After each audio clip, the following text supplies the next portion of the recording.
Good morning.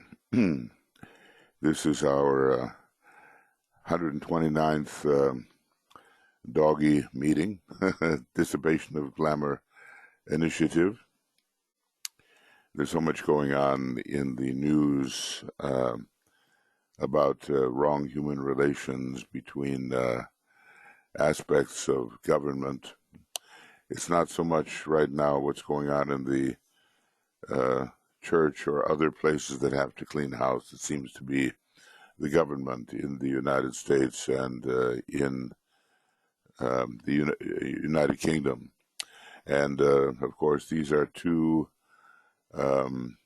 areas or groups that have a prominent second-ray soul.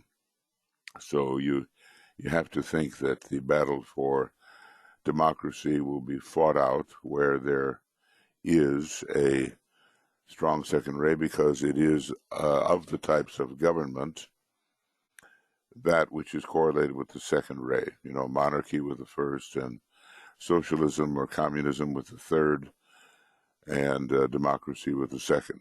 So we'll try to put in our own esoteric 2 cents worth, and generally help with the process, which I think is going to become very intense. The last time that I tried to do a webinar here, I had a little more than a little problem, but we hope that now we're getting to the bottom of it, and that I should not be kicked off the program and the audio closed down. So anyway, they said it was a breakdown. I got a message from GoToWebinar, and it said breakdown. So either it originated with them or somehow with me, and I'll try to make up for that. That was when we were doing the Cosmic Fire work.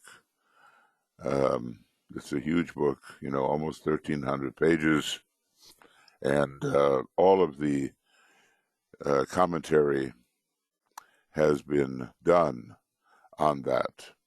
But what we haven't had a chance to do is really discuss it among ourselves, and maybe we'll have a chance to do that, and maybe we'll find a schedule that will be a good one for as many people as possible. Now, okay, let's just have a little alignment. Our work today is in the site of the hierarchy and the site of Master DK's ashram, and we act as if we are a group standing on the periphery of that ashram.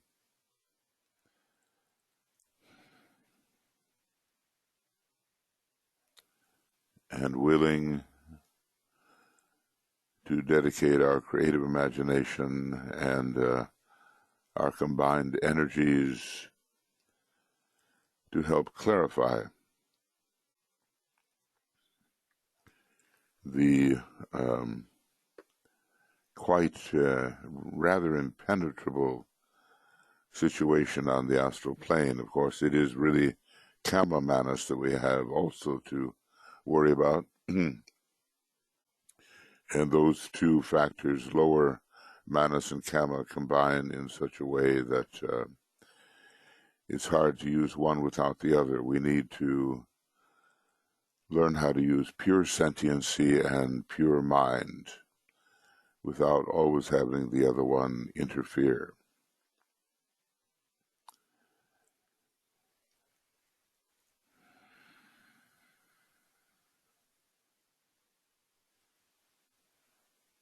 So I sense in the group that we will be ready to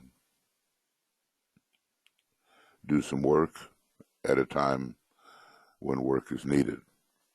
Just want to welcome you a little bit here. Alexandra, hi, and Anna, and Anne-Marie, and Annette, Ario, Barbara, Catherine, Chris, Frederick, Gretchen, Ishtar, Karen, Kim, Leslie, Martha, and Michael. Natnia is, well, okay, she's in italics, so that must maybe having a little trouble. Rebecca, Risto, Rose, Stacia, Vera, Zenaide, and Anne Veronica. And over here on the right-hand side, Joe and Tuya are here. So if anything untoward happens, we should be able to see it. Okay. Now we're continuing our reading. We don't have much more of this, where we're reading about the individual glamours. And I trust that as we do that, although it's hard to see, glamour is always hard to see for the individual who is subject to it, it can be pointed out and can be seen. So let's see here.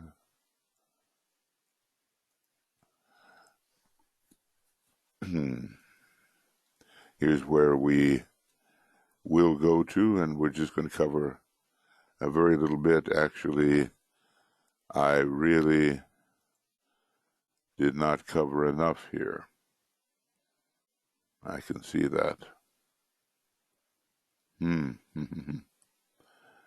Okay, this is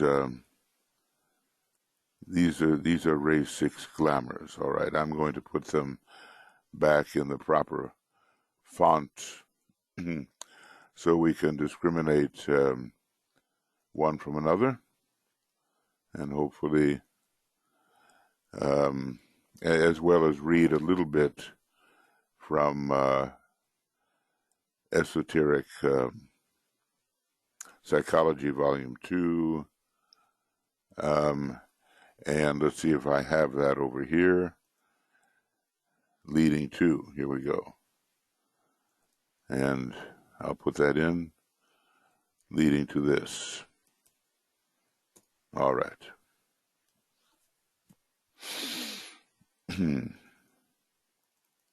So I'll begin with Esoteric Psychology 2, and we'll get an idea of an early condition. Now remember, while we're doing this, we have the 6th ray planets particularly involved here, and they are Mars and Neptune. Both of them can cause a lot of difficulty. It can be a very heated and fervent condition, a fanatical condition. That certainly is possible. And Neptune is higher than Mars. It is a sacred synthesizing planet. And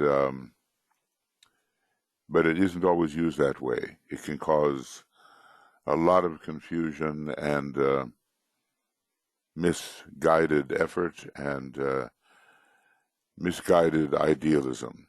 So here, from Esoteric Psychology 2, and by the way, you know, as we go along, do make notes about things you might like to discuss, because I think, you know, we've been in a 6th ray age for quite a long time. In a sense, as I've mentioned, we're in a much larger 6th ray age, which is not really so personal, but it's lasts thousands of years. There's still, according to the Tibetan,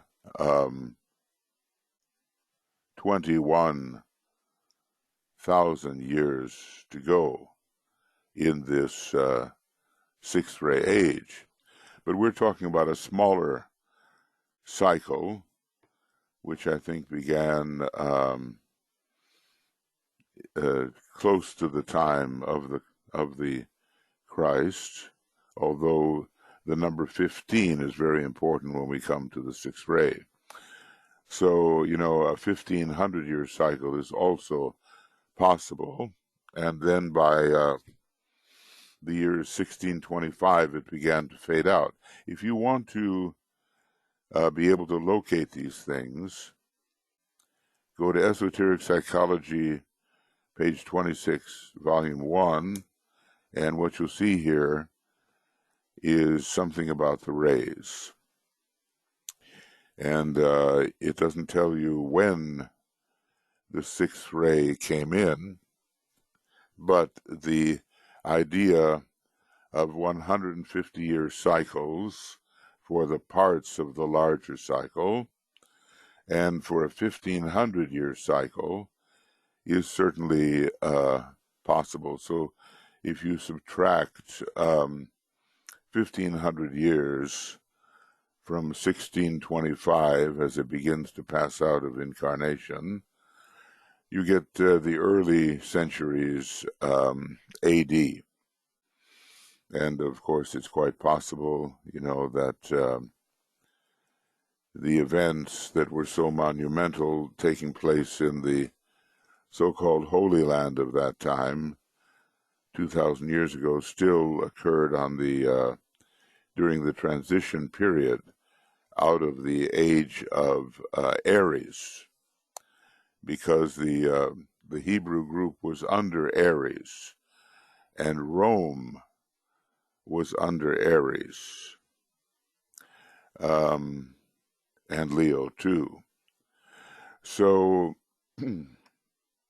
probably if we go back to the early centuries AD, we will get the beginning of this sixth ray age, and it is rapidly passing out, and DK tells us pretty much by the end of the century that we're in, it will be gone. And I would say certainly by the year 2117, it has to be entirely gone, because that really is the beginning of the age of Aquarius, not just a transitional age where the two overlap, but an age in which the Aquarian energy is quite free of the sixth ray energy, and the seventh ray energy is free. See, we're in an overlap period of the seventh ray, which began in 1675. And, you know, that's a 7,000 year cycle. So if you add 7,000 to that, you get 2375. That's interesting. But I don't think we have to. Let's see, we're at the sort of the midpoint of that. If you add 350 years, I think it's the year 350, 2025. Is that it? Goodness. Let me see. It's not a very hard calculation, but I want to be sure that I know what I'm doing. Okay, so, and that's a calculator. I used to have to use those, but 1675 plus 350 equals what? 2025. So just think of it. We are heading into a period where, if we consider a 700-year period for the seventh ray, but you know, that's not the whole story by any means, that it's a very rapid cycle, he tells us, but he does tell us it's keyed to the number 7, just like the first ray is keyed to the number 1. So 1, 10, 100, 1,000, 7, 70, 700, 7,000. Those are the cycles. And we come right up to the point we're really looking for now, which is the year 2025, and we find it right in the middle of a 700-year seventh ray cycle, Well, suffice it to say, it's really fading out now, this 6 ray, but there are so many people who are in for sort of a last chance, and there's a lot of negativity and reactionary response with this 6th ray. In other words, a hearkening back sentimentally to grasp something that has long passed. Old forms of religion, old forms of government, old forms of social organization. It's a backward-looking tendency regarding the 6th ray at this time, and we want to move out of that. I back in Toronto, Tuya and I were there in early the year 2000, 2001, I forget. It was pretty close, and we had quite a presentation, I think, on the different cycles that we have to deal with. New group of world server cycles, 3 years, 9 years, 7 years, all of that kind of thing. And maybe we'll have to resurrect some of that material and have a couple of webinars on these cycles, because I think they are important and it gives us a context in which we are working. So when the 6th ray begins, violence, fanaticism, and willful adherence to an ideal. So you get a lot of abuses there, and a lot more cruelty than you even find on the 1st ray. And I think you can see that Mars is involved here. Short-sighted blindness, you act before you know what you're doing, and that's Mars as well. He's really emphasizing the Martian aspect here. Militarism and the tendency to make trouble with others and with groups. Now, it's kind of interesting, this idea of making trouble, stirring things up. He does associate both Ireland and Poland with that tendency. Maybe he has a good reason for doing it. Maybe it's just an amusing thing here, but the football teams for Notre Dame, we call it Notre Dame here, are called the Fighting Irish. So the whole idea of the 6th ray and the 4th ray together are very strong as regards Ireland, and there's definitely a high 6th ray connected with Poland.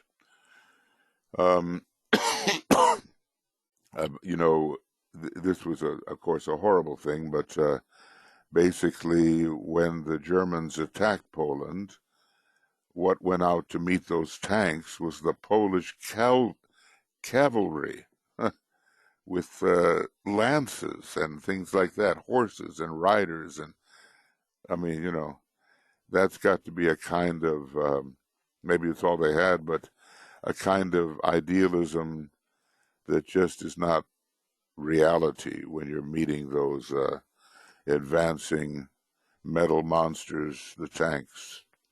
Okay, here's some more early things, and you can see whether you relate to them or not. Suspicion of people's motives. Well, that with the 1st ray, the 1st ray tends towards paranoia, and it looks like this is how DK sees it as well for the early expression of the 6th ray. Rapid reaction to glamour and illusion. In other words, it's just impulse. And we're talking about Mars again. Not really thinking, but reacting. And somehow sliding into it very quickly. Emotional devotion. In other words, we didn't get as far as the mind in terms of why we're devoted. And bewildered idealism. That's so interesting. It's a kind of confusing idealism. You feel the idealistic urge, but you really can't explain it. And you become confused in your mind. Vibratory activity between the pairs of opposites. Well, the hill and valley experience of the mystic is well known. One day I'm with God, the next day I'm with the devil. You know, it's up and down, up and down. So, and that will not be de-accentuated in the Aquarian age, because he points out that hill and valley experience is very much correlated with the glyph of Aquarius, the sunny hill when God's in his heaven and all's right with the world, as they say, and the valley of depression and despair. So you know how it is. You're a saint, you're a sinner, you're wonderful, you're horrible. You know, extremes, extremes. I think I told you about this guy that took the pip, and it's pretty scary. You know, everything was either very false or very true. In other words, he had only the extremes and nothing between. And I said, hey, that's unusual. And he said, well, isn't that the way it is? You know, so I knew, okay, this is an unusual man. So this is the way it starts out. And if you have a very strong Mars, see, of course, obviously we should be beyond this kind of thing. There may be traces of it left over as we recapitulate our lives, you know. Sometimes in any one life we kind of go through some hints at what we've been through before.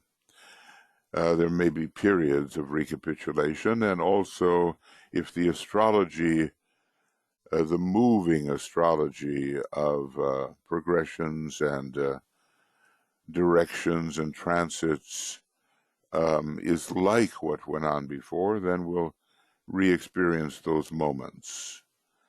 So recapitulation of initiations is possible, and recapitulation of earlier experiences.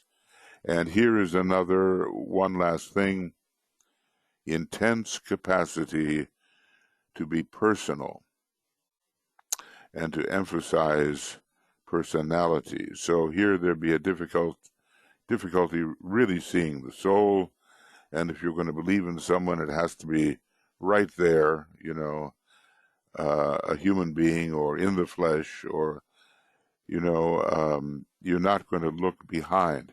I remember Master DK saying, well, the book, The Lives of Alcyone, or Alcyone, which was like the last 50 years, or 50 lives rather, a long time, 50 lives of Krishnamurti, about which Annie Besant and Charles Leadbeater wrote. They wrote quite a sizable book about what he went through, going back, I don't know, hundreds of thousands of years, a long time.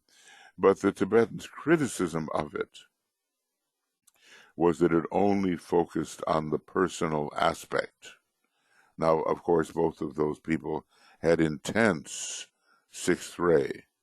You just have to, you know, sort of read about them, and you can see that they would emphasize the personality. And maybe there wasn't that much you could say before the Tibetan was writing, as he did with Alice Bailey, about the soul. But anyway, the intense capacity, and by the way, this is called the ray of undue intensity.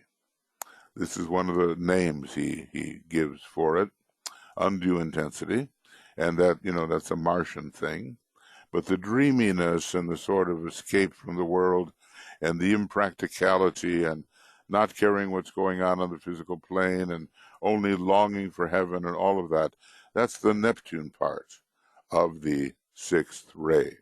So an intense capacity to be personal and emphasize personalities. And, you know, it's kind of interesting, the United States with its sixth ray personality has a lot of this, as we have seen and will see.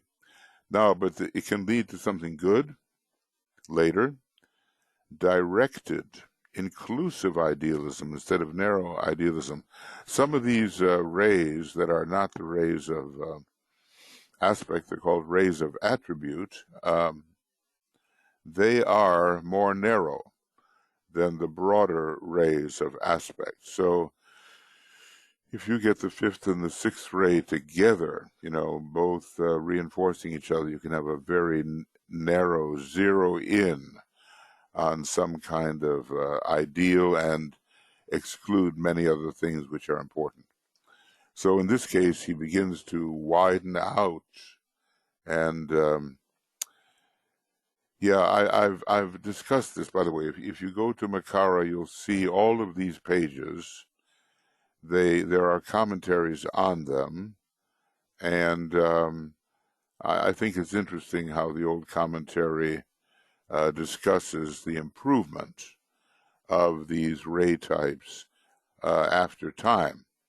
Then look at this one: steadiness of perception through the expansion of consciousness. The gaze of the sixth ray can be quite intense and unchanging. It's not just going from here to there according to emotional impulse. It's locking in a steady manner on the ideal or the goal for which you are striving. Now, a reaction to and sympathy with the point of view of others, and that's a complete turnaround. There's a real conversion here when it comes to the sixth ray, because in the early part, there was no sympathy with others and other points of view. Only your point of view was correct, okay? And you can understand how glamours and the hiding of the truth will arise because of that narrow point of view and lack of sympathy with the points of view of others. Okay, willingness to see the work of other people progress along their chosen lines. Well, this is the glamour of interference is one of the glamours that is dear to the sixth ray type. And I told you a story, I think, or some group. I was sitting in a waiting room of a doctor's office, and I was closing my eyes. I was tired, and I was just kind of waiting. And next thing I know, I'm being poked by some young woman who's saying, "You're meditating, aren't you? I saw you. You're meditating." Whoa, okay, I was committing the arch sin of meditating. I would say, the sixth ray, the glamour of interference. I'm just there waiting for my turn, and someone is accusing me of meditating. Okay, anyway, the choosing of the middle way instead of oscillating again between the pairs of opposites. The high, the low, the high, the low. It's now going to be much more steady on the middle way as the glamours begin to cease, and peace, not war. Now we see a lot of idealists in the peace movement. All you have to do is get Libra and the sixth ray going at the same time, and you have someone who can really dedicate themselves to the peace movement.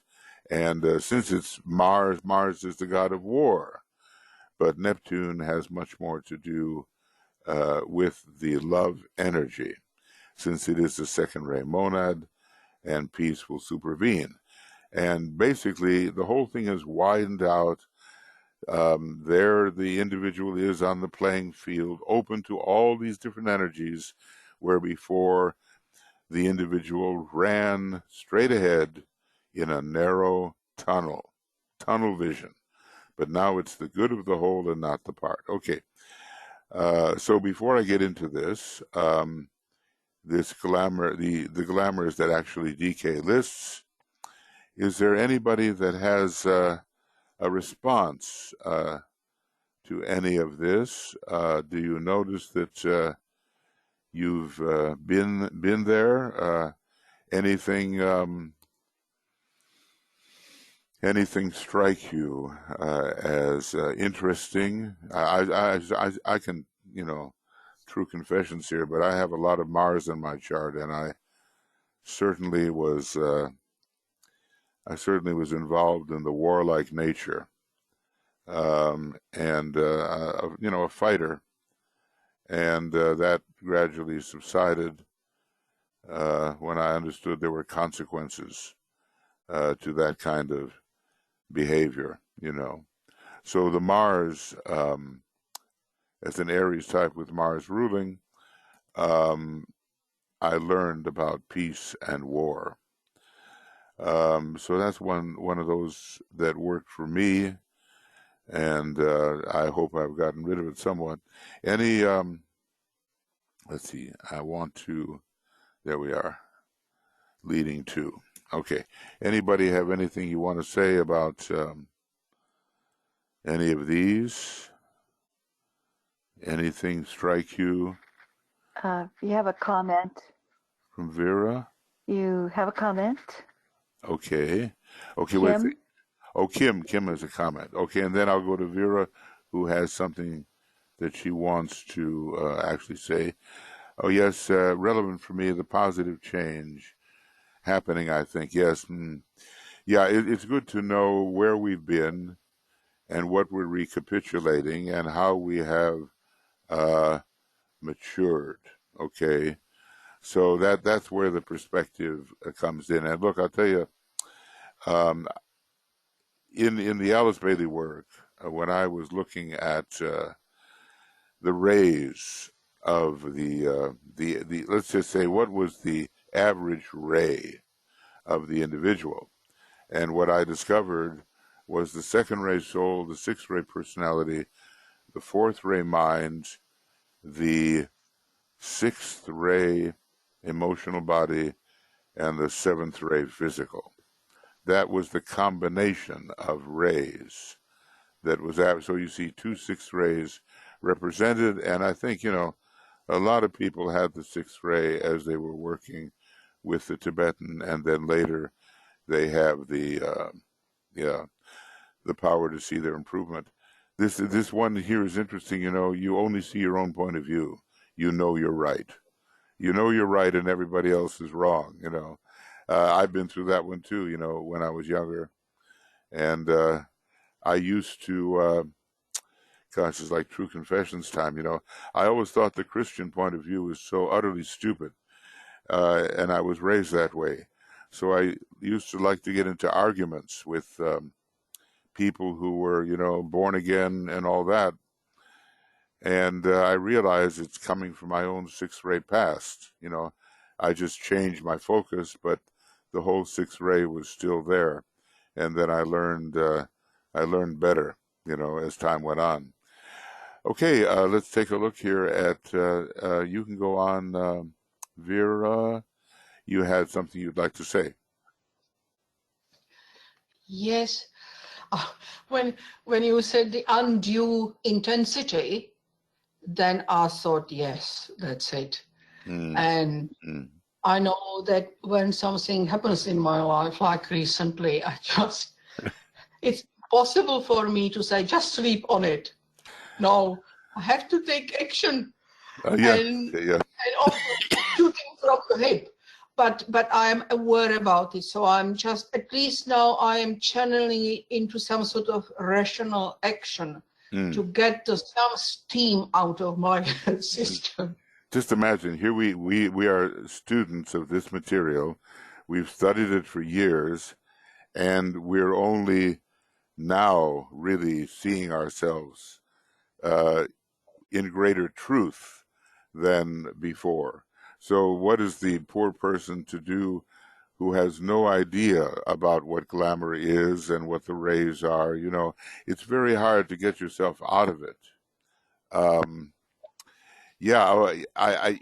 You can be swept by an earlier ray, you know.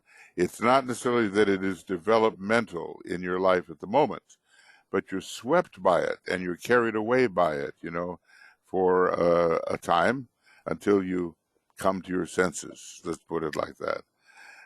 It's kind of so interesting, come to your senses.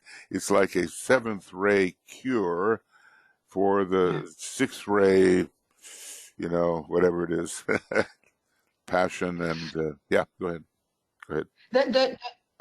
Another thing, the currently in vogue Greta, the Swedish girl in United Nations, and when I was listening to her talk, I thought, is that the last bit of the sixth ray on the positive side, and then I thought, no, she has Asperger's, and so probably she's acting from more rational point of view.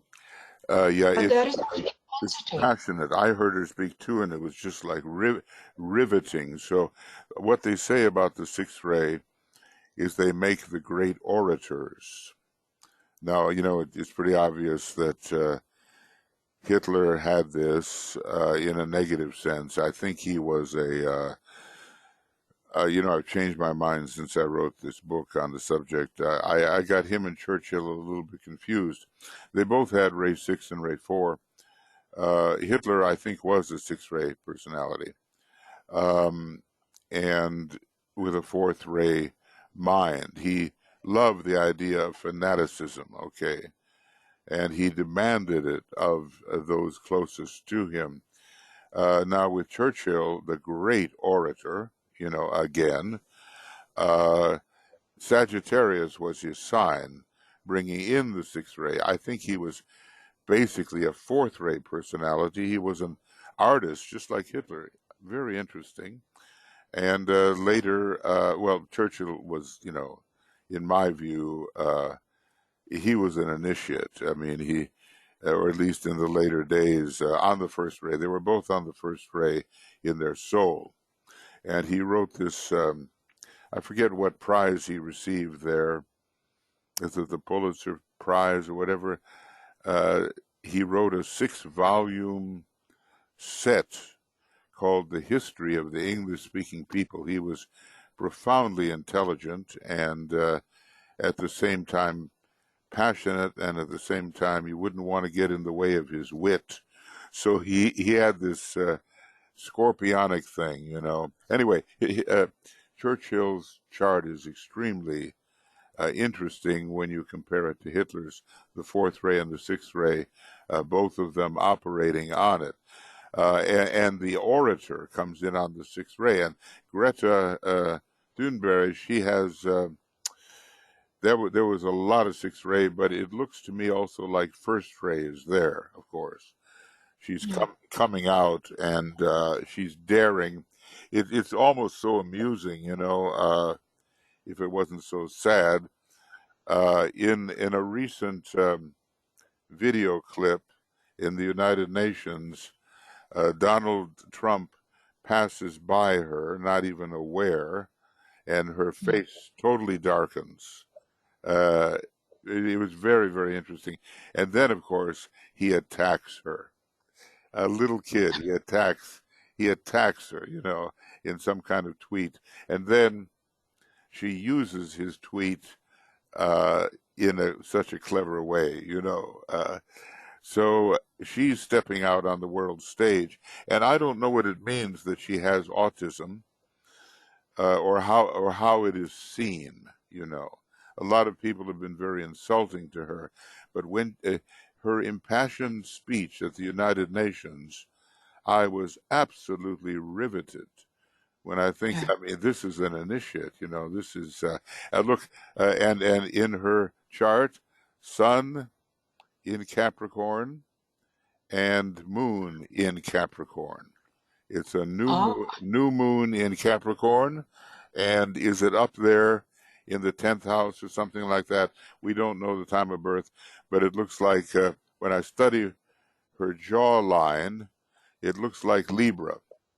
Or, there's a possible Virgo in there. But there's something there that is about, fair play and balance and the right kind of ecological balance. I think Libra could be there, or Virgo. But we don't know her rising sign yet. We will get there. It was an amazing experience, and probably you felt that way too. But the 1st ray, 6th ray, when you get 1st ray and 6th ray together, that's a real dynamo, and that's what I sensed with her. Emotions were so utterly impassioned, and that's what you get on the 6th ray. Yeah. Thank you. Yeah, thank you. Okay. Tuya, good morning. Yeah. Good morning. Good morning to everybody. I was just wanting to put a little note into this discussion how important the sixth ray is. If we think about the world teachers, every one of them, they have had sixth ray in some way or another. And I think it is the relationship with the humanity itself. And when we think about Greta and the movement of young people, so there is today in Finland in 20 cities, and if we study all young people, and I think this sixth ray, the positive side of it, because it is determined to have to move on in one goal. And I think now we see that movement in young people when we first time really realize that we have a global issue in front of us. I don't remember in my life in that sense. We have had some maybe those nuclear explosions or something, which can be considered that it is a global issue and problem, but now we have, and in that sense, it will bring humanity together for those who are responding, who are not denying that now we have this horrible, we can say that it is a danger.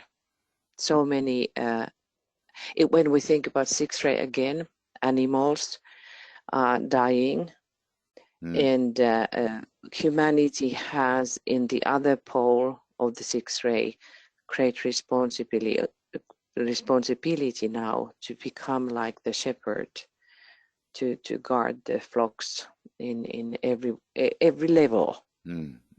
Right. Yes, the initiates in terms of the young people are coming in now.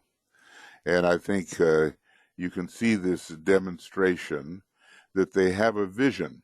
Now, you know, the sixth ray also later becomes the ray of vision, and it is connected with the Ajna Center. There's so many rays at the Ajna Center, but the power of Neptune at the Ajna Center is very strong later. They can see far ahead. So they're you know, some of the older adults are blind compared to these new ones that are coming in. So we have to be grateful. We have to be grateful for people like this young woman, and she really, you know, puts herself on the line. It's an incredible thing, and the others who are opposed to her, they're revealed as basically a selfish, short-sighted people. That doesn't mean she has everything, you know, everything lined up perfectly, but she commands attention. There's something coming from her which you have to listen to, you know, and there are others like this in the gun movement, in the, you know, the disarmament movement here in the United States. Yeah. Michael, if we think Christ, was it Christ had sixth ray mind? Sixth ray personality. Sixth ray personality. And the who Buddha, had the mind? Buddha, the sixth ray mind, Buddha. It's in Destiny of the Nations, and Hercules, I think, he had the sixth ray astral body. The Christ was second ray soul, sixth ray personality, first ray mind, probably second ray astral body, and seventh ray physical. That was the Christ. The Buddha had a second ray soul on the first aspect. He had a first ray personality, a sixth ray mind.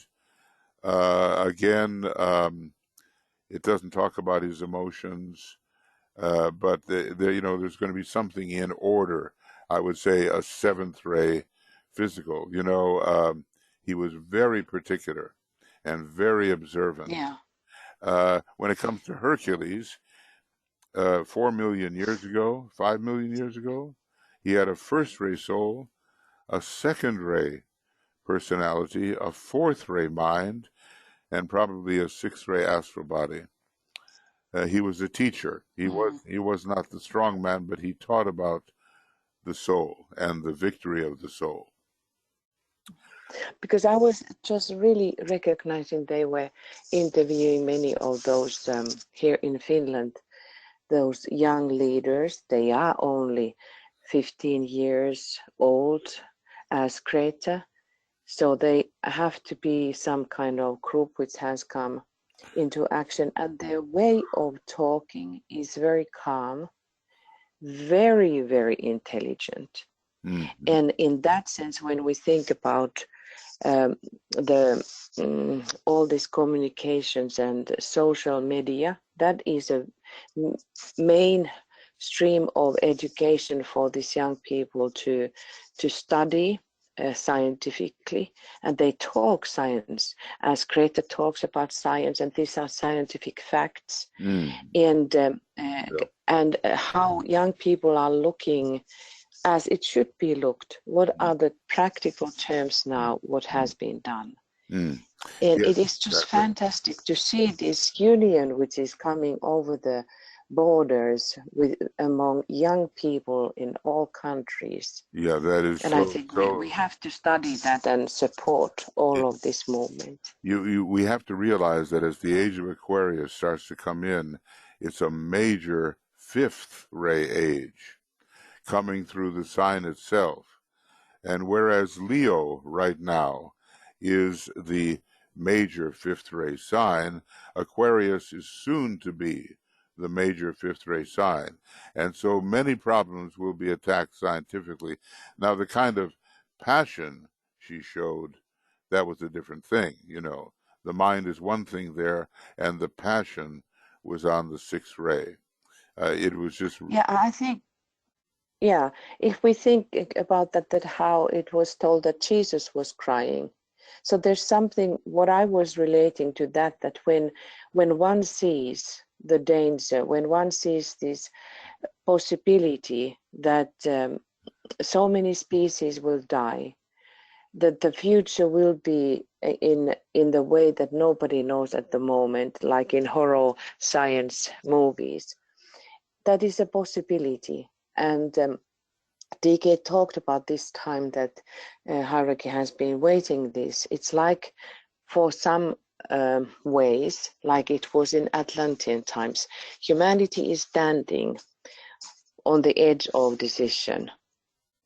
And when we think and look how the opinions are expressed in humanity, there is so strong split. There is either or. Of course, there are always someone's in the middle, but either or, yes. And I think this is something that these people who can see, they are already crying. They are emerging. What might happen? Yes, they see it. And DK tells us, okay, look, fourth ray is coming in from its monadic aspect. I don't know exactly what that means. Maybe that, you know, people who are on the fourth ray monad coming in 2025, and therefore there is no real cause for alarm or worry. In other words, there's something about the fourth ray bringing the opposites together, which is going to be of great assistance to us in just another few years. Let's take a look. Okay, excuse me, Anne Veronica had something here. You have said the sixth ray is needed for fighting glamour. What are the positive attributes? Okay, well, those are some of them, Anne Veronica. We've been looking at them: directed, inclusive idealism, steadiness of perception, sympathy with the point of view of others, the middle way, letting people have an inclusive idealism. In other words, I respect your way, you respect my way. It's just the opposite of what it was before, and the ideal of peace and the good of the whole. So it just really turns around with all of that controlled passion, and there's a lot of will that comes in here, and intentness of a very positive kind. Do you know that the Tibetan had a glamour group? Okay, a lot of trouble in that group, but every one of them had the sixth ray. Every one of them, they were chosen even to fight glamour because they had a rapport with the emotional plane, and they could work on it. So even there was one very fifth ray type. His rays were first ray soul, fifth ray personality, fifth ray mind, and a sixth ray astral body. That was his one soft line ray, and it put him in charge or en rapport with the astral plane, seventh ray physical. And he says, you are here in this group to help steady the group, because he had that first ray and fifth ray, so he kept it very practical. He was a scientist, you know, but he also played the violin, and he did all other kinds of things, probably coming in on his second ray monad. So let's just say, if you want real commitment and there is a degree of maturity, the sixth ray is very valuable. And like Tuya was saying, it has the vision of the truth. Once all of that Martian and lower Neptune stuff is cleared away, I'm sure many of us, we have the legacy of the sixth ray. I'm sure we do. It's been with us for 2,000 almost years. Yeah, maybe, you know, maybe, yeah, it's been with us more or less for that length of time, accompanying the age of Pisces. See, there's one thing for a ray to come through the sign, and there's yet another cycle that is a ray cycle that can accompany the precessional cycles. So there's two ways that the ray can get in, and we've had it now. And in the earlier days, it might have been a little more ideal. Now we're in the what we might call the recrudescence. It means it's an awakening again, but maybe of a rather negative kind. We have people holding desperately to the past as they use the sixth ray. So we're liable to confront some of the negativities, a stubborn refusal to see the truth when the truth interferes with one's own cherished ideals. I mean, we see this, you know, God, mother, and apple pie, you know. I mean, I don't care whether you're right or wrong, you're my parent. I don't care whether you're right or wrong, my country, right or wrong. No, that's not the truth.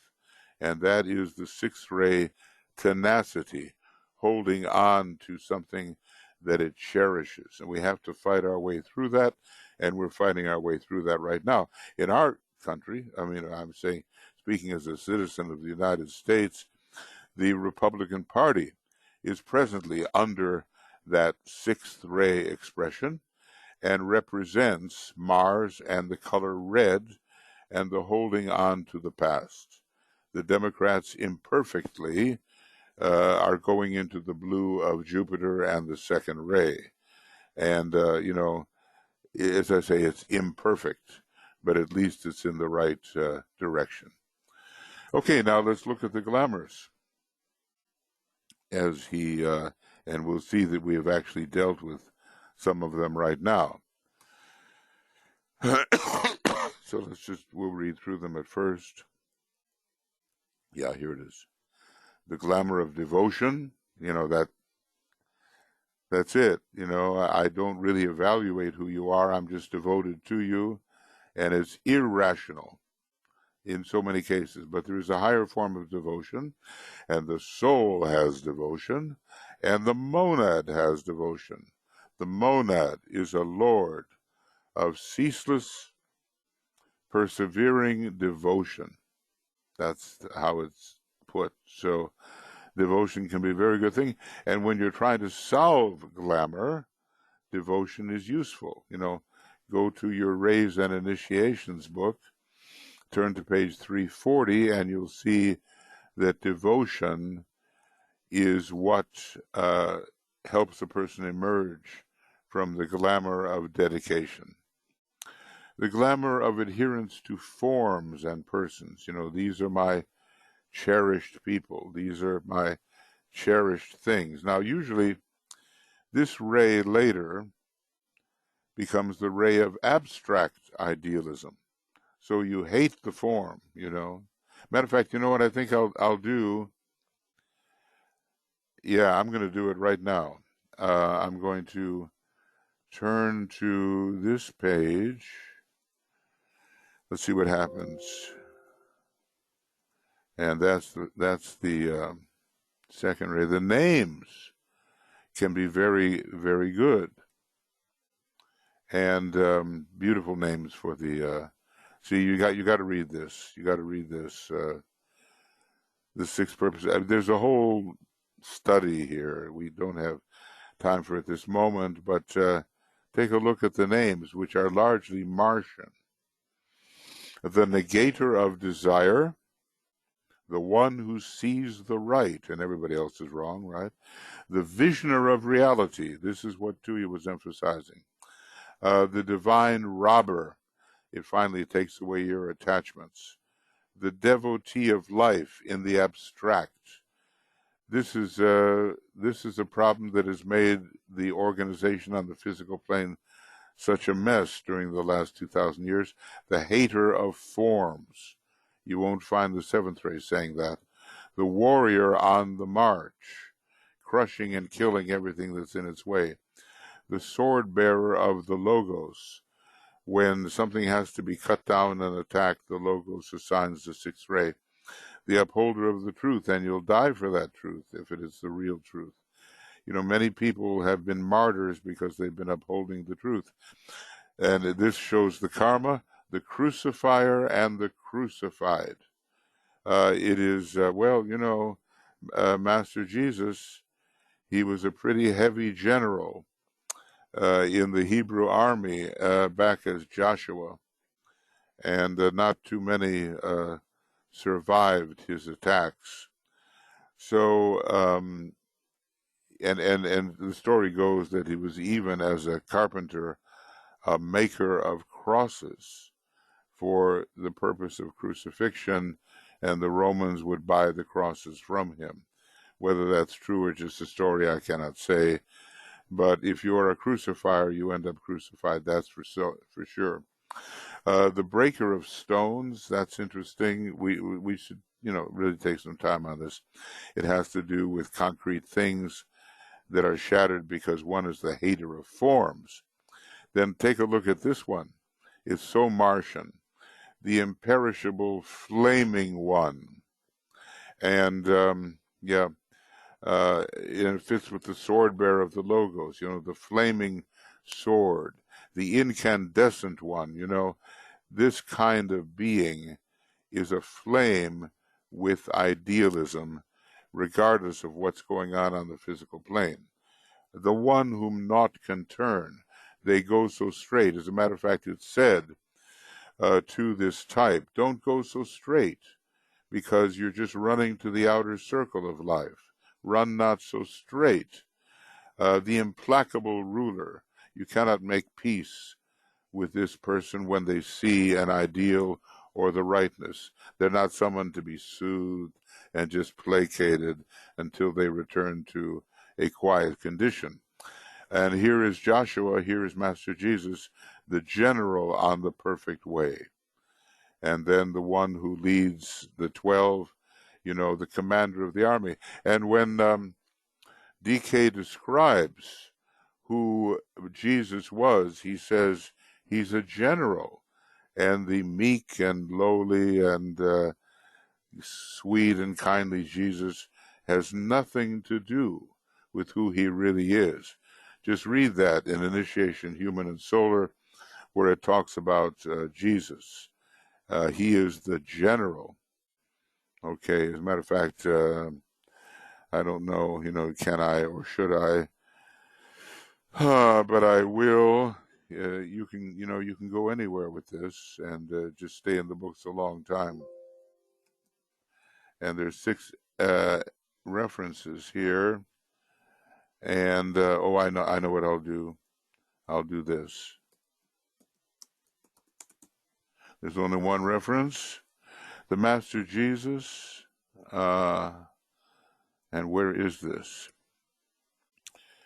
Yes, here he is. He is distinctively the great leader, the general, the wise executive, and in church matters he cooperates closely with the Christ. So he's got a lot of first ray, the real Jesus, and a lot of sixth ray. But Christ is his great ideal, we have been told. Okay, I don't want to go wandering off too far. It's certainly possible.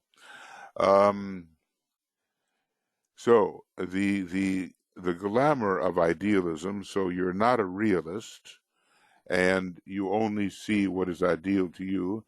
The glamour of loyalties and of creeds. We have a president in the United States who, rather than demand loyalty to the Constitution and to the higher ideals of the United States, demands loyalty to his personal self. That's a terrible abuse, and it is a glamour. You go inside various churches. I've conducted so many choirs in churches, and you have to say, before the service is very much advanced, the Apostles' Creed. This is what we believe, and we don't believe that. So we adhere to something that is a definite, and it closes out so many things. It narrows you right down into a tunnel. This is what we believe, and not that. Okay. The glamour of emotional response. These are among the most emotional people. The glamour of sentimentality, which makes us look backwards and long for that which did not even exist at all, but we imagined that it did. So instead of evaluating something with the mind, we have this feeling about it which is not accurate. And we hold certain things dear to us. It may have nothing at all to do with the value of the thing we are holding. The glamour of interference. I told you my story. You can't just go about your own way in the beginning here. Someone from the sixth ray is going to come in and tell you you're not doing it right. You're not doing it according to my creed and what I think is important. They're going to interfere with your process. The glamour of the lower pairs of opposites, constantly going between sin and saint, the saint and the sinner. And, there's some terrible stories about Ivan the Terrible, Grozny, Ivan the Terrible in Russia, such a sixth ray fanatic, so he would just attack these people, these villages, and just treated them, horrible deaths. What he would do, he would like roast them on a pit like a pig, and then he'd run off to church to pray for hours and hours and hours. He vacillated between extreme cruelty and his religious devotions. And I don't know if he saw the contradiction. There is a famous painting of Ivan, and it's a painting, by the way, that was recently attacked, just the way the Pietà was once attacked in St. Peter's Cathedral. Some Hungarian sculptor or other, whatever, he came in there and he attacked it with a hammer. So this picture was attacked, and it shows, you have to see it, there's no way that I can describe it. Ivan killed his own son when the son was trying to have Ivan treat the son's wife better. So he took out his mace and he crushed his skull. And there he is holding his son, realizing what he's done. So the extremes in this particular sixth ray fanatic were shocking, okay? The glamour of world saviors and teachers. I remember a cartoon once of two holy men just glaring at each other. And one was short and looked like a Buddhist, and the other one looked like a Hindu. And the hostess that had them at this party said, Swami so-and-so, I'd like to introduce you to my friend who is the monk, abbot, whatever. And then came the punchline, he too knows the meaning of life. And these two guys were looking at each other and they couldn't stand it that someone else knew the meaning of life. Okay. It was precious. I wish I still had it from the New Yorker a long time ago. I said, this is the way it is on the sixth ray. The glamour of narrow vision, so you exclude what you don't want to look at, and then you feel quite comfortable. And when you try to widen the perception of such a person, they may really fight you because they're quite comfortable within the narrow vision and the glamour of fanaticism. And as DK says, we do not choose for our good company the company of fanatics, meaning you see only your point of view. It's the only thing that's important. There was a man, I've talked to you about him before. He was a third-ray soul and a sixth-ray personality, fifth-ray mind, first-ray astral body, third-ray physical. And he was a financier, and he was full of glamour, and DK was protecting him. So I've talked to you about him before. He was that man, LTSK. I can't even remember right now what those what it stood for, but I can find that for you. He said, the trouble with you is you have a very narrow point of view, and when you meet people, all you do is talk about my books. That's all you do. Nothing else. You're not interested in anything else. You force upon them only my books, and you make it the one topic of conversation, so they become weary. If a person is just the same note over and over again, you become weary of it. And of course, fanatics lead to violence and all the rest of it. So, all right. So now, do you find yourself here? That's the question. Do you have you been through this? Are you going through it? Have you passed it? This is the question. These six-ray glamours. Now let's see. Here's Ishtar. Let's see the Mars energy. You're talking about the Mars energy. I recognized the Mars energy in my younger years, up to 10 years. 10 years ago, fiery, opinionated, and it took me many slams in life to change it. Yeah. So much more calm and detached, and laughing out loud. Proof was when a lady abused me and spat in my face in a shop. Well, I didn't react. In the past, I would have slapped her, shamefully. Yeah. Well, okay. That's the wonderful thing. We do observe our own growth. If we're attentive and we have mindfulness, that Buddhist quality, we observe our own growth and we see how we are more mature, perhaps, or different from how we have been in earlier days. And it can even show a change in ray emphasis. Now, you may be carrying in a sixth ray, which comes from a previous life, or you may be a sixth ray, so I don't mean you, but I mean a person, a sixth ray soul who is changing onto the second ray, or your astral body may be changing from the sixth ray to the second ray, or it may go through the first ray along the way. And as a result of that, you will see dramatic changes in behavior, So, and that, of course, is an indication of growth. We want to see if we're heading in the right direction. And let's see here, Frederick. I can relate to this six-ray stuff so easily. Okay, here we go. We need time to express the awareness of others about all this. Let's see if I can. I may be missing something here. Let's see now. Joe, do you see? Am I missing some of what Frederick is saying? Because I don't seem to find it.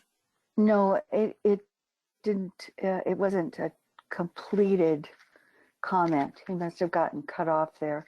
Oh, okay. So let's see, Frederick. Was there something more? Awareness of others about this? Do we mean knowledge? Evangelism. It's about evangelism. Evangelism. Access, awareness of others about all this. The word begins with a K. Is there anything you want to say about that so we can get the full thing of what you were meaning to say there? I can open it up for you if you want. We need time to increase the awareness of others. Yeah, of course we do. And this knowledge is part of the new psychology. I'll tell you what, I presently, I must have a lot of sixth ray. I'm working with my sort of future daughter-in-law. There's what I sense is happening here. And she's a born-again evangelical Christian.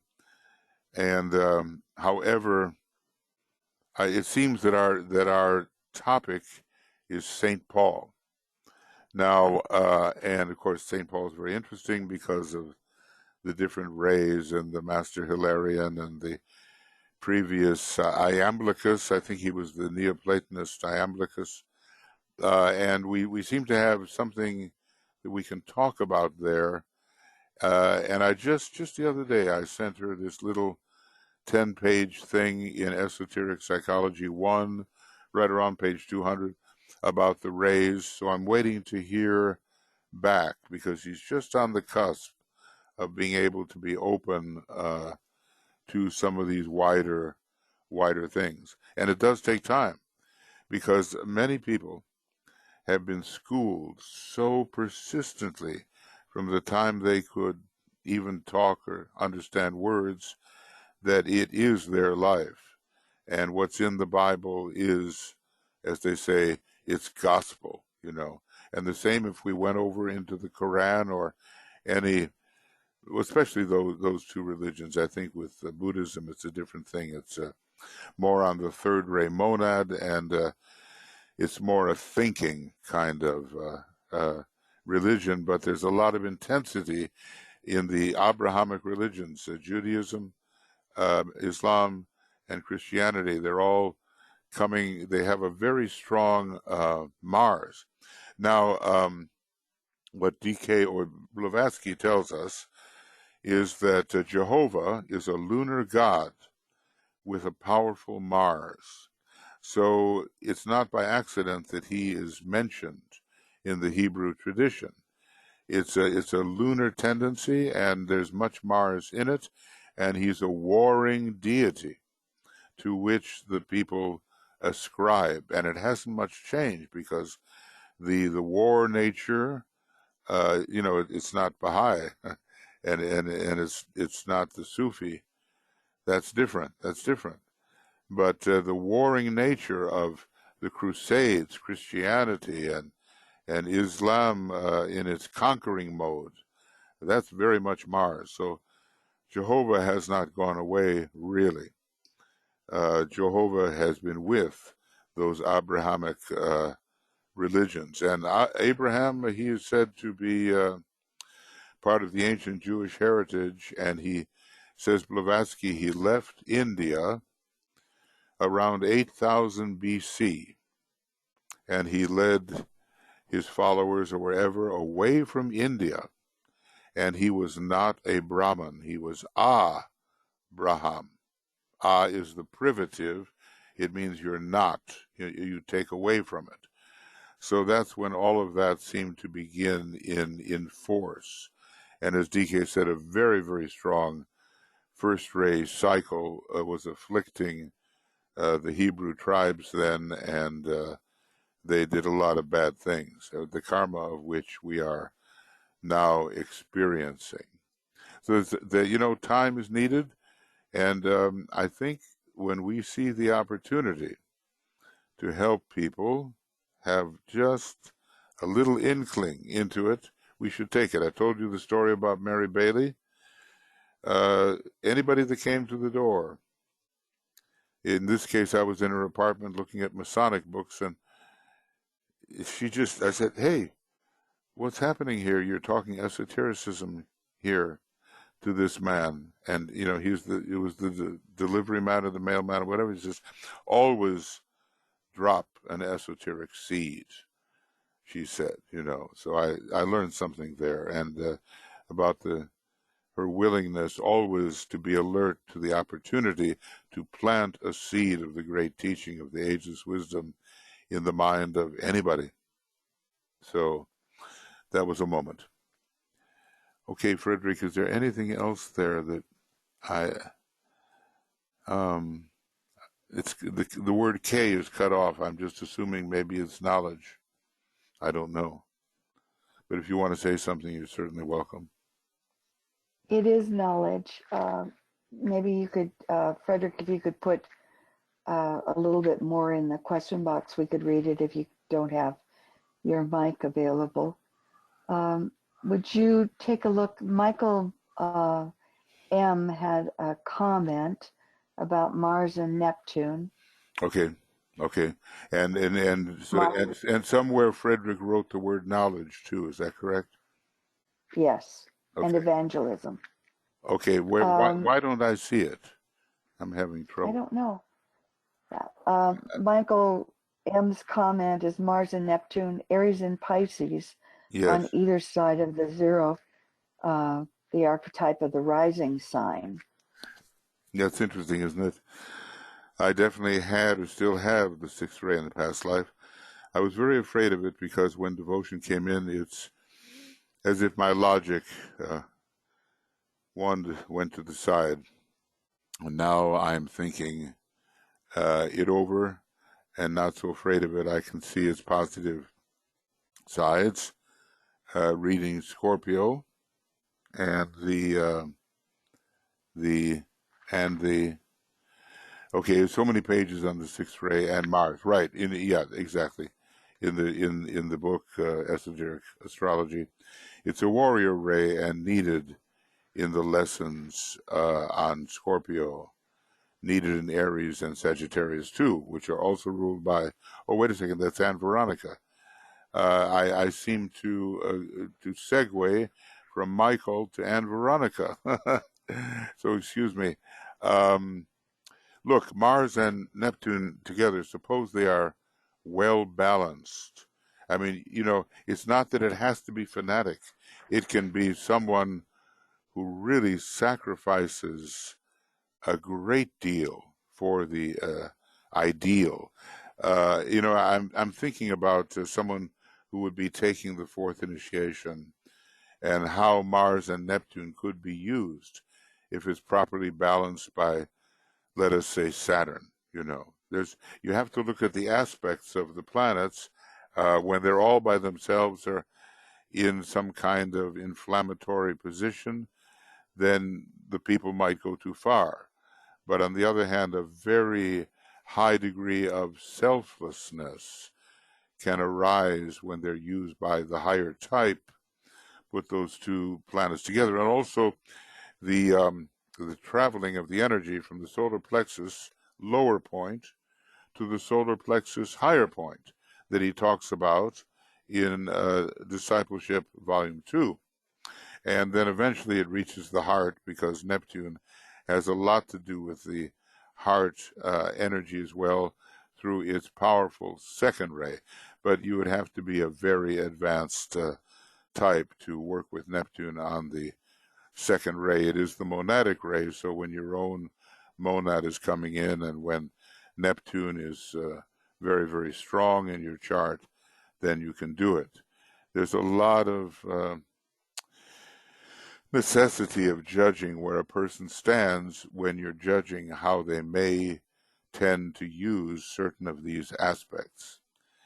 And I think that Neptune, although Pluto is given as the hierarchical ruler and esoteric ruler of Pisces, there's some great generality about Neptune ruling that sign, which Alan Leo maybe discovered. And when we say that Pisces is the decanate belonging to the Christ, and that Christ is Neptune, we're talking about a very high response in Pisces using the planet Neptune. Now, of course, let's just say Mars does not capture all of Aries. The final expression there of resurrection is coming in at the 7th initiation under the planet Uranus. So what's really interesting here, in addition to what you said, is that here's the ascendant at 0 Aries, and here is Neptune on one side and Uranus on the other, and those are the two great synthesizing planets which have yet to receive the developments of the other planets, probably Neptune in this solar system, and when it comes to the next solar system on the first ray, it'll be Uranus with its first ray monad. So those are the planets of the second ray monad, Neptune, and of the first ray monad, Uranus. Okay, now with Anne Veronica, yeah, okay, so that's right. Can we maintain devotion and logic at the same time? Now that goes back to this young activist, Greta, and it looks like, she has a scientific kind of bias as well as a passion, a devotion to the planet and a devotion to humanity. Two things are going hand in hand, and we need also to do the same. But we observe ourselves, and we know one can get carried away. And when one gets carried away, the logic may go to the side. So there's really, as you say, good reading in the Scorpio chapter on Mars, warrior I am, and from the battle I emerge triumphant. Is now somebody seeking to speak? I keep on hearing little clicks and so forth. Here's a hand, and that's Natnia. Okay, go ahead, Natnia. Now, I click to unmute. I think you have to unmute. No, you're good now. Go ahead. You can speak, Natnia. Uh-oh. Uh-oh. Joe, do you know what's going on there? I can't hear anything except the sound of the... I think she's having difficulty with her microphone. Okay, it's the sound of the ocean while we're on Neptune, Okay, well, you can write something then, Natnia, if you like. Maybe that will be possible. Sorry, but couldn't hear anything at all, really, there. Anyway, or can you speak now?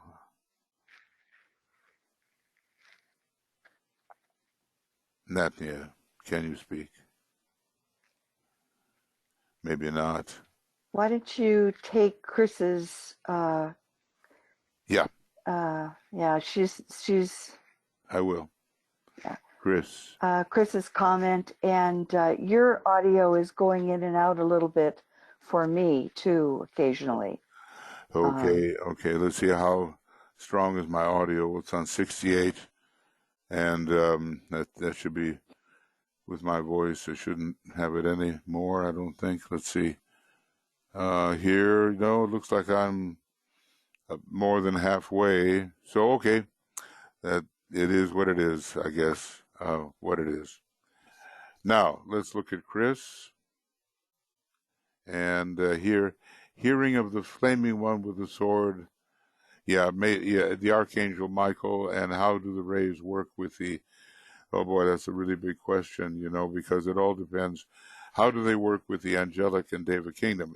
For every ray, there are certain angels accompanying. I'm going to turn this over to my wife in a minute because she's the person who really has that insight into the Deva kingdom. But, you know, we're told that Master Moria works with angels and devas that are of the gold and red color and white. And Master Jesus, interestingly, presently is working with violet devas, so they have to have a very strong seventh ray. And then there's another one of Master Kuthumi working with the devas who are on the rose and the blue. That means he's working with second ray and sixth ray devas. So wherever there is a ray affecting a human being, there will be accompanying devas and appropriate colors and rays and sounds. Tuya, is there something you would like to, anything you'd like to say about that, if you are there? Let's see. I'm here, but I'm outside, and it is very much cutting now. I didn't hear. What was the question? Well, there's Chris is asking about Archangel Michael. He's, you know, it's a very Leo sort of first ray thing, but it's also Libra. And he's saying, how do the rays work with the angelic Deva kingdom?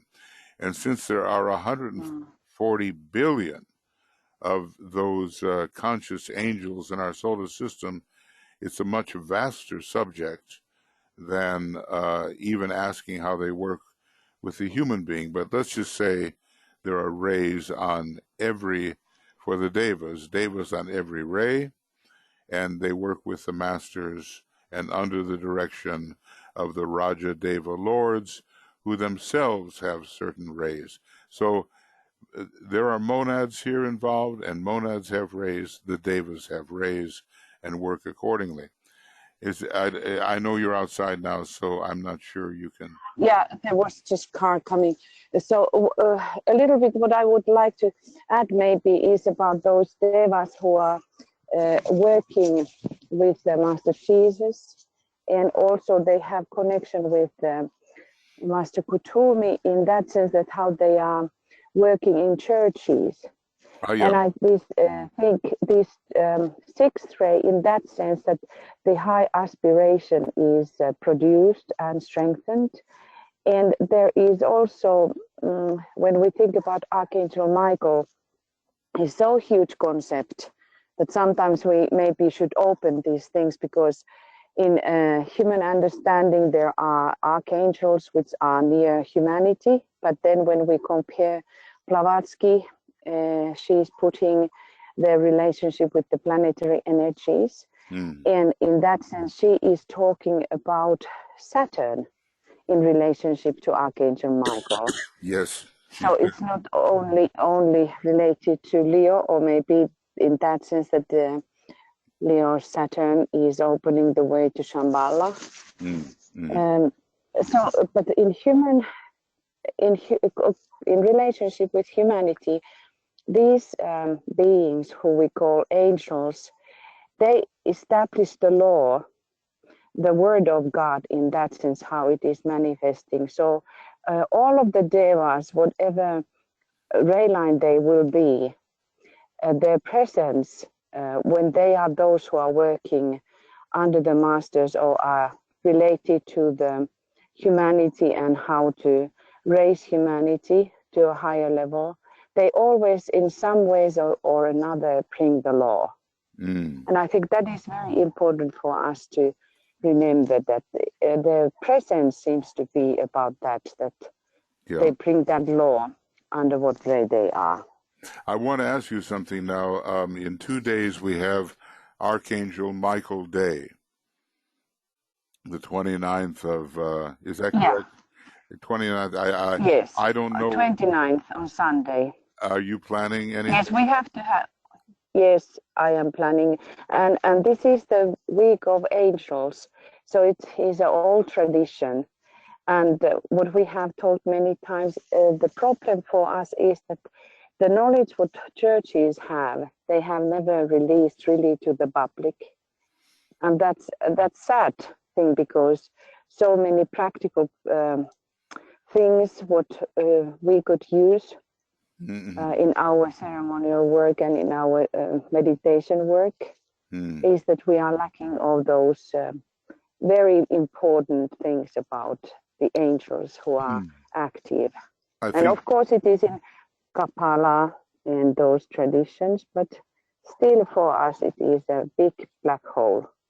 Yes, I think the Byzantine approach to Christianity had a lot of that, Turkey and Greece, and in those earlier days of the period after Christ. So I think you discovered this when you went to Turkey, didn't you? You know, and maybe... Yeah, it's amazing. Yeah, and we see it in the art, church art. We see that, and but when you think about the books which are available about angels, we have some of the esoteric workers who have been making compilations, but still there it is so gray area, and I'm sure that now after 25 there will be more intelligent approach to angels and devas. I think there will. You know, this Master Serapis preparation of the two kingdoms coming together as he's preparing the new Renaissance. He's on the fourth ray, and the union of man and deva has to occur on the fourth ray, and the fourth ray is coming in from its monadic aspect in 2025. So all those things point to what you just said, a much better... And also one thing... Yeah. Do you hear this birds singing? But the one thing also which is important this time to just look in science and the discoveries, how science is approaching understanding the diseases, and that is what DK talks about. Kshiti and his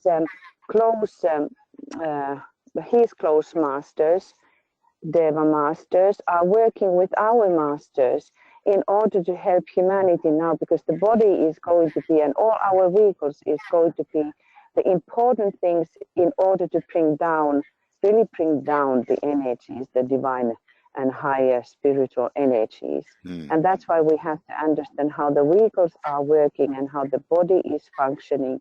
And Kshiti and his co-workers are teaching our masters to understand, and also I think helping how to go over some dangerous diseases that we have still in humanity. Yeah, they are of quite high rank. Kashiti and Varuna are meeting with Sanat Kumara, and so that's the seventh ray and the sixth ray, teaching the masters. They probably are 7th degree initiates or 6th degree initiates, the equivalent. They're very high. They have at least the equivalent of a Chohan. So all of this is going to be sorted out when we can approach it in the right manner, and hopefully by the time the Aquarian age begins, it will be so. Okay, I wanted to say I discovered a few more things here. And Michael, I love what you wrote here. The Irish are the people God made mad. All their wars are merry, and all their songs are sad. Think country music. Yeah, so, you know, they have a huge fourth ray there with all of those contrasts, and I kind of, you know, love this saying that you put down here. By the way, the most advanced school on the second ray will be found in Ireland, and it will be called the Bodhisattva School. So it's not just the Donnybrook, it's not just the battles and the depression and the beauty that comes out of that happy attitude. Not just sixth ray and fourth ray. The second ray is powerfully there. Okay. Michael, I hate to interject, but a quick question because Ishtar did ask it. What time will the Michael the Archangel broadcast be on Sunday? And You know, just to let everybody know, it will be a broadcast and it will be the YouTube link. So it's but just the time we need to know. Tuya and I have a chance to discuss it. Tuya, do you have a? I think it is in the evening in Europe, so it would be something like 6 p.m. GMT or 7 p.m. GMT. Thanks a lot. We'll get a message out as soon as that's decided. Okay, that's good. Okay, we have to try to, fit these things in. All right, look, friends, I think this has to be enough for the moment. It's getting on. I'm just trying to make sure that we've at least touched on the different kind of. Yeah, okay, I get it. And ceremonies, of course, one can do some ceremonial work over the internet, but really the in-person work is for ceremonies is it's the seventh ray, so it's like really showing up in the bodily form. But Tuya will lead that, and I'm sure it will have ceremonial aspects. Okay. Now, it's Barbara. Okay, that was good. That was just a question of hearing and so forth. I think we've taken care of everything. That's good. Okay. All right. Well, and we've looked at some of these glamours too, and I'm going to ask myself, I'm going to say here that perhaps we will have a review.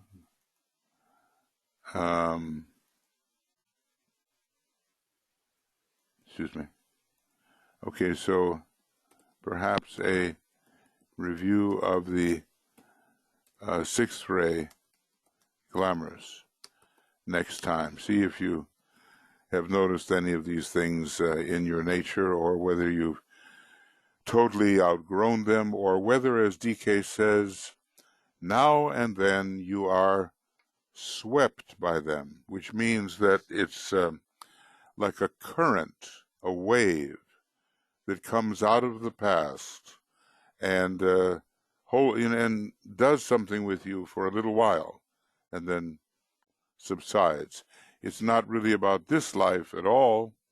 It's just something that's built into you and still has a kind of a power, even in this present life. And every once in a while, I remember, now, stories, what can I say?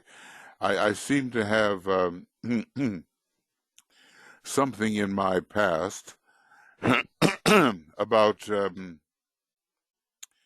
comedy and, gesturism, if I may call it that. And, when I was an opera director and a stage director, I was never afraid of comedy. I always, I think, found a way to do it pretty well. And I remember once I was riding on a bus with someone in New Zealand, and for about an hour, I was swept by this old fourth ray comedic gesturism, which did not have much to do with the present circumstances or my present life, but it was definitely an intact, integrated stream of energy coming from the past. It was a sweeping and not really entirely relevant to what was going on in this particular life. So you can check your own life for that kind of thing. And if there's a particular ray energy that appears now and then, you don't quite know what to do with it. It comes already made, intact. Maybe it comes, from the legacy of your previous rays. I know at that moment, and the person said, it was just like another incarnation that I was in, and talking to this person from that point of view. And so I'm sure, probably we all have something of that now and then. All right, now the meditation. Now it's a little bit of a change of pace, I must say, because there's so much of danger going on right now, where our values that we have managed since the age of enlightenment to somehow preserve for humanity are threatened. We seem to be wanting to revert to older forms of relationship, and as if the beauties of democracy is still pretty fragile, are threatened. And DK warned about this, that there could be a wave of fascism again, and that the United States would be involved in that with its fascistic tendencies. We're seeing it, and it's spreading around the world. So I've noticed a lot of lying and a lot of cover-up, the hiding of the truth, the cover-up. And I want to have us work on that right now, because many things have to come to light that are truthful and not distorted the way, and hidden away from the public gaze, so people have no basis to make up their mind correctly. They are fed lies, and they don't have the complete picture, and information is withheld, and so forth. So we'll talk about this glamour that inclines a person to hide the truth, to cover up, and basically, once again, it's a variety of the glamour of lying. And if you don't think it's happening, just pay very close attention to the news these days, and you'll see that mutual deception is going on everywhere. So that, and why is that? So that's what we'll get into that. Okay.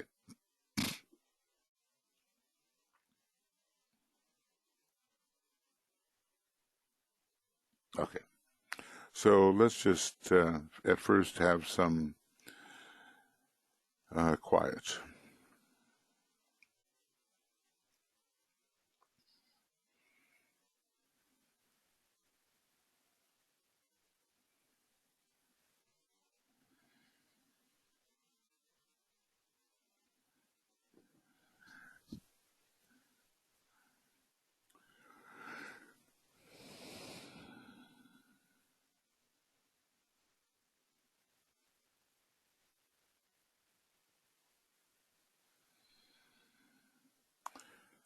And in this quiet, we come into a kind of relationship with each other, which allows us to work as a unit and under the direction of hierarchy, using the methods they would use, or at least something they've given to us to use.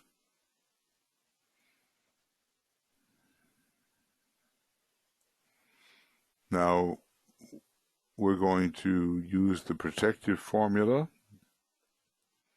with the cross of divinity, which is kind of a long-armed cross and involves the eyes and not the shoulders. It's very interesting about the shoulders, because we've got the idea of the wings and the third aspect, the angel kingdom in its relation to the third aspect. And we also have the whole idea of work. And work is an interesting word associated with the third aspect of divinity. But here we're talking about perception and consciousness when we use the cross in the eyes. So, we will make the sign of the cross of divinity as we say the mantram which is given to us.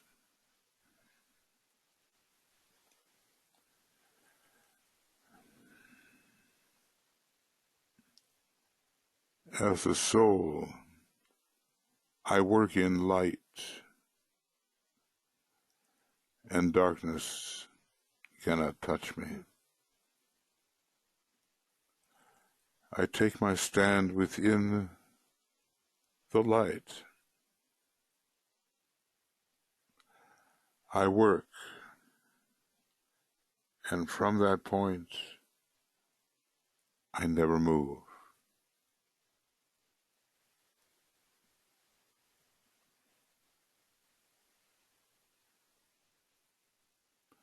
And it's as if we're tracing light, the lighted cross in front of ourselves, each one for protective purposes, and in front of the entire group, the larger cross. Now we focus the triple light. We're used to doing that. The vital light of etheric physical matter, we'll call it. And we lift that light onto the lower mental plane where it meets the light of mind, of logic, of reason, of customary thought, and the two lights merge.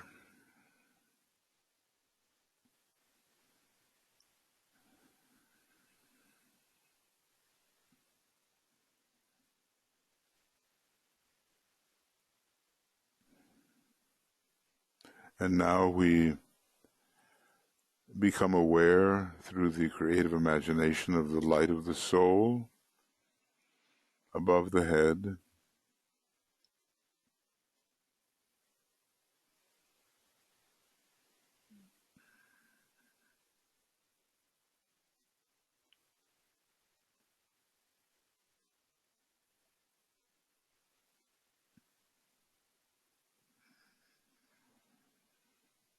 and we bring this soul light down imaginatively onto the mental plane, from the higher mental to the lower mental, and merge it, the light of the soul, with the other two lights. Three lights are as if one light. Let's get the feel of that.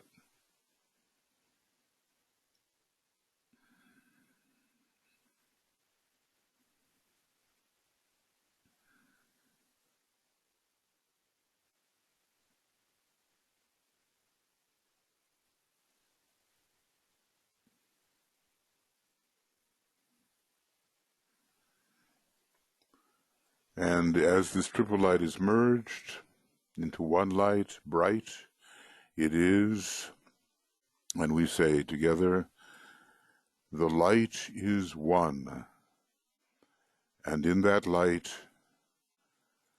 shall we see light. This is the light that turns the darkness into day. More light on the astral plane, and the light of day is the scorpionic light on the Buddhic plane, which is our eventual goal. And we sound the sacred word,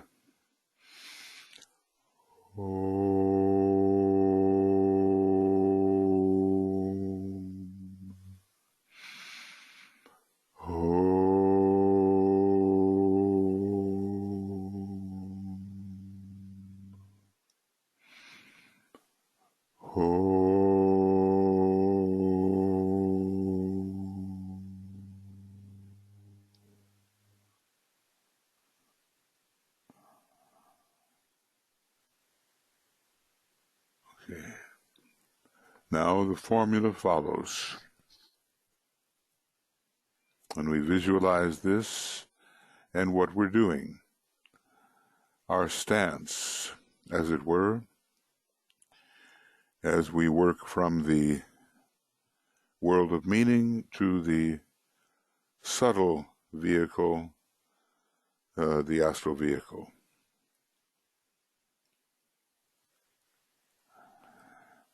And as the words are spoken, we visualize the great searchlight being turned on and being turned upon the astral plane. Really invest yourself in this light, this great beam, which we will strengthen. So,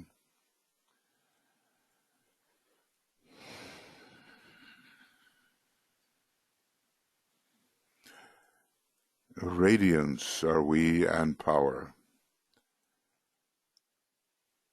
We stand forever with our hands stretched out, linking the heavens and the earth, the inner world of meaning and the subtle world of glamour.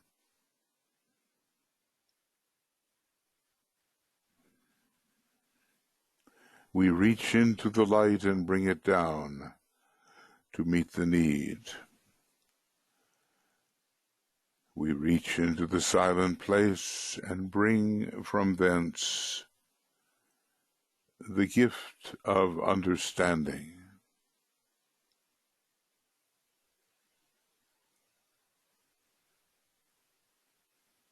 Thus with the light we work and turn the darkness into day.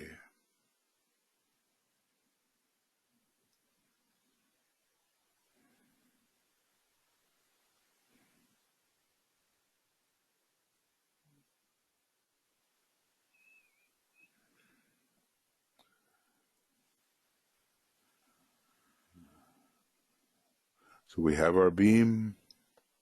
It is bright. It is wielded by the group, and we strengthen it with this thought and these words relating to the spiritual will. With power upon its beam, the light is focused on the goal. And the goal is to find and dissipate and prevent the rising of this glamour of concealing the truth, of covering up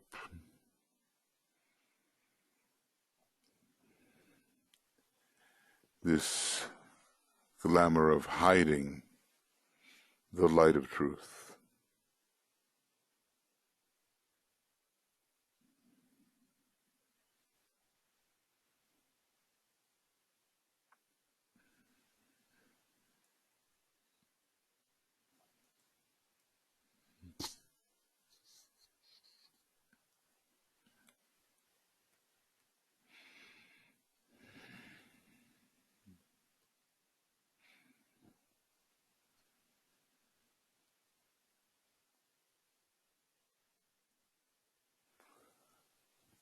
Now we are ready to consider the words of power. But before we do, let's just think of the consequences that have occurred in humanity when the glamour of hiding the truth, of covering up, of concealing the truth has been in effect. What has this glamour taken away from humanity? Let's think of it for a few moments.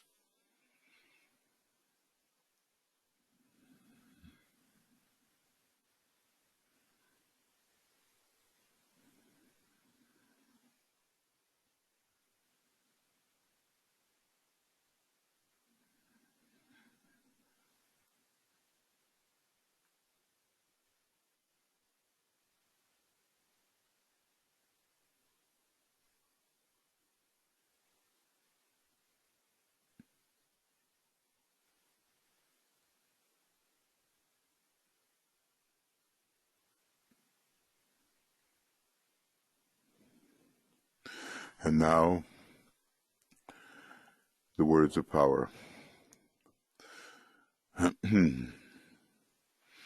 With the creative imagination working, the power of our united light prevents the appearance of the glamour of concealing the truth.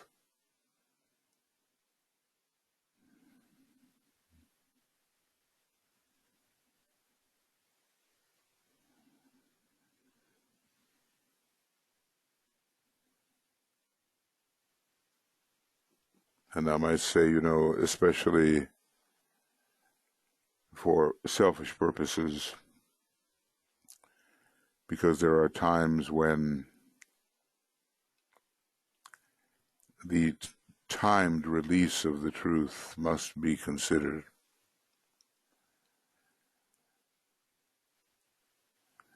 Every government has its necessary secrets relating to sources of power and destructive forces. And you don't necessarily give the keys to your own destruction to your enemy. So it has to be considered. If the purposes are selfish, that's what we've been talking about. The power of our united light prevents the appearance of the glamour of concealing the truth for selfish purposes.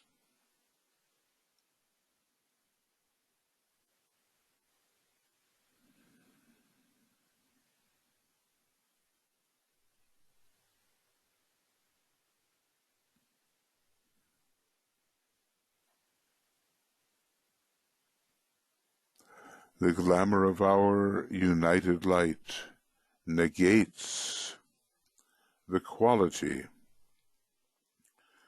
of the glamour of concealing the truth from affecting humanity.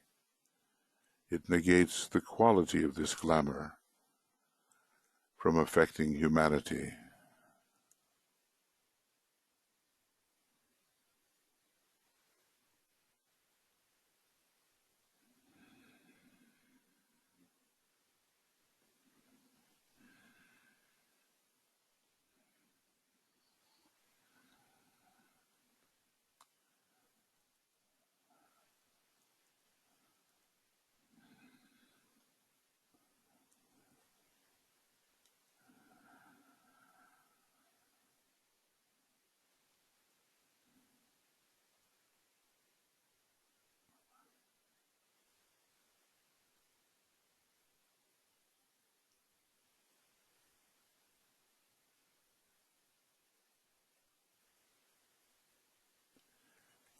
The glamour of our united light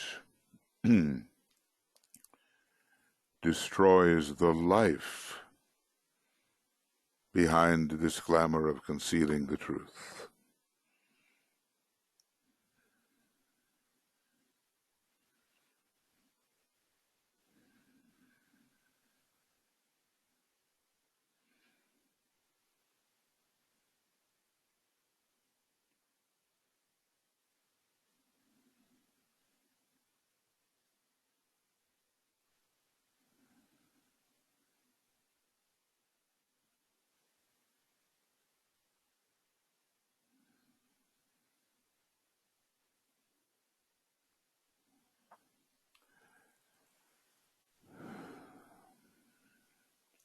So now we're going to go into our 5 minutes that you can work any way you like, and we'll penetrate into the glamour, producing its weakening and its dissipation.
So the concealment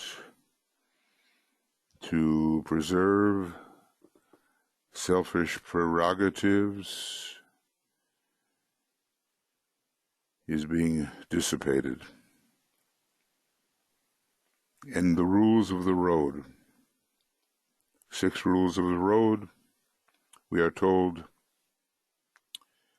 that each sees and knows the villainy of each. And DK talks about the group gaze and how all members of a group are subjected to the group gaze. So people are known for what they think and what they are, and there is no selfish concealment.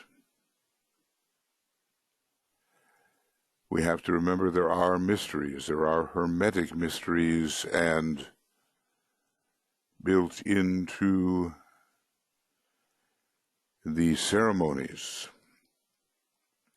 of initiation is hermetic concealment. But that is for the protection of those who are not ready for the revelation that would distress and destroy. So all initiates of a certain degree drop back behind a certain wall that sound and sight cannot penetrate, while the mysteries are being communicated. But that is a different matter. It's not to preserve the prerogatives of a selfish personality. Even the masters don't know the full name of Sanat Kumara. It is concealed from them until they are ready. Therefore, we must discriminate. So, the sun shines, the sun of revelation shines, and the truth penetrates the astral plane and the lower mental plane, and we do not manipulate each other or take advantage of each other by hiding, concealing the truth. And therefore humanity progresses more rapidly. We withdraw our beam, and the lights return to the place from which they came. And we sound the Om, recognizing or believing that some little bit of work has been done in the area of illusion, of glamour, and Maya, all of which can be considered glamour, and especially on the astral plane. Beginning with the mental plane.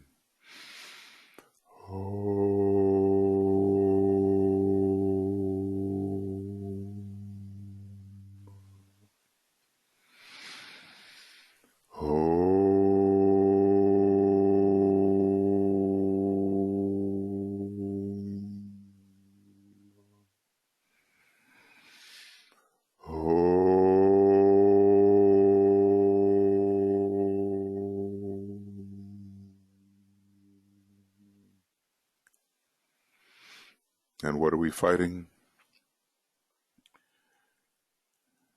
Chaos